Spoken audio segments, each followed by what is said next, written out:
कलयुग के कोहिनूर राजीव भाई को अवश्य सुनें और अपना जीवन सुखमय बनाएं। इस मेथी दाने के लिए एक बात वैसे मैंने महसूस की है, हमारे ज्यादातर घरों में अचार जितने भी बनते हैं सब में मेथी होती है ज्यादातर। तो आप बागवट जी की बात अगर मानते हैं और सुनते हैं तो जो भी अचार में मेथी है वो अचार नहीं है, औषधि है, दवा है।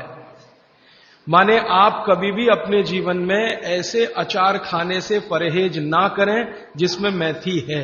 मेथी है तो जरूर खाएं, वो चाहे आम का अचार हो, चाहे कोई भी दूसरा नींबू का हो, या जो भी अचार आप डालते हैं, अगर मेथी है तो जरूर उस अचार को आप खा सकते हैं। कुछ अचारों में मेथी के अलावा ये भी होती है, अजवाइन होती है। अगर अजवाइन है तो आप जरूर अचार खा सकते हैं, क्योंकि महत्व की बात जो आपको मैं समझाना चाहता हूं वो ये कि किसी भी अचार पर, किसी भी फल पर औषधियों का असर फल से ज्यादा होता है। जो विज्ञान की बात है वो ये कि आपने अचार डाला, तो मान लो आम का फल था, आम के फल का अचार डाला, अब इस पे मेथी पड़ गई या इस पे पड़ गया ये अजवाइन पड़ गई, तो अजवाइन और मेथी दो ऐसी औषधियां हैं जो दूसरे के प्रभाव को बहुत कम और अपने प्रभाव को बढ़ा देती है। तो कई लोग ऐसा घबराते हैं ना, मुझे अचार खाना तो अच्छा लगता है लेकिन खा नहीं सकता क्योंकि मुझे ऐसी तकलीफ है। मैं आपको ये कहना चाहता हूं कि अगर मेथी पड़ी हुई है किसी भी अचार में और आप वात के रोगी हैं या आपको कफ की तकलीफ है तो बेझिझक वो अचार खाइए, तो अचार के साथ मेथी जाएगी। और अचार में पड़ी हुई मेथी का असर पानी की मेथी से कई गुना ज्यादा हो जाता है।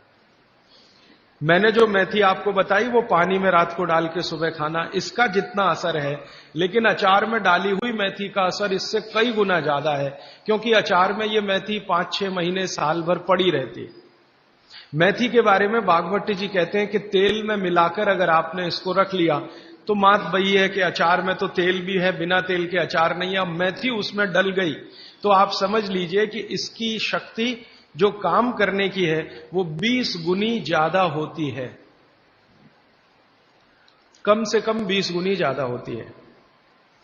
तो इसलिए अचार में पड़ी हुई मेथी जितनी पुरानी होती जाएगी आपको उतनी ही लाभकारी है। और ठीक यही बात उन्होंने अजवाइन के लिए लिखी है कि अजवाइन अचार में पड़ गई है तो आप समझ लो कि वो बहुत गुनी बढ़ गई है। अब मैं ये दूसरे तरह से सोचता हूं कि हमारे घर में जो माताएं बहनें हैं वो कितनी वैज्ञानिक हैं कि अचार के रूप में मेथी को या अजवाइन को इस तरह से डालती हैं। वो अनजाने में कितना बड़ा विज्ञान का काम कर रही हैं। जानकर करें तो आप सोचो कितना गर्व हो, कितना गौरव हो, लेकिन अनजाने में वो कर रही हैं। तो ये बात मैं विशेष रूप से आपके ध्यान में लाना चाहता हूं कि जिस घर की माताएं अचार बनाना जानती हैं वो बहुत वैज्ञानिक है। भले उन्होंने अपनी मां से सीखा हो या दादी मां से सीखा हो या नानी मां से सीखा हो, अनजाने में आपने एक ऐसी चीज सीख ली है जो दुनिया के बड़े बड़े डॉक्टर नहीं जानते। कोई भी एमबीबीएस एमडी डॉक्टर से पूछ के देख लीजिए, उसके बारे में कुछ नहीं जानता। और चूंकि वो जानता नहीं है तो अनजाने में कह देता अचार मत खाओ जी, हाँ नहीं तो ये हो जाएगा वो हो जाएगा। उसको ये मालूम नहीं है कि मेथी दाने का अचार है, अजवाइन का अचार है, जीरे का अचार है। तो ये जीरा है, मेथी दाना है, अजवाइन है, हींग का अचार एक बनता है। तो बागवट जी कहते हैं कि जितने तरह के फलों के अचार हम बनाते हैं उसमें आयुर्वेदिक औषधि अगर पड़ गई है तो वो फल का असर कम है, औषधि का असर ज्यादा है। और आयुर्वेद की औषधियों को कुछ विशेष कॉम्बिनेशन में तेल के साथ अगर आप उपयोग कर रहे हैं तो असर सबसे ज्यादा है। माने बागवट जी के हिसाब से अचार आप जरूर खाएं, लेकिन इसमें उन्होंने बोला है कि अचार महत्व की बात है कि उसमें या तो मेथी हो, या तो अजवाइन हो, या तो जीरा हो, या तो हींग हो, दालचीनी हो, जो भी है, औषधि के बिना अचार ना खाएं। ये है उनका सूत्र। राजीव भाई को लाइक करना ना भूलें।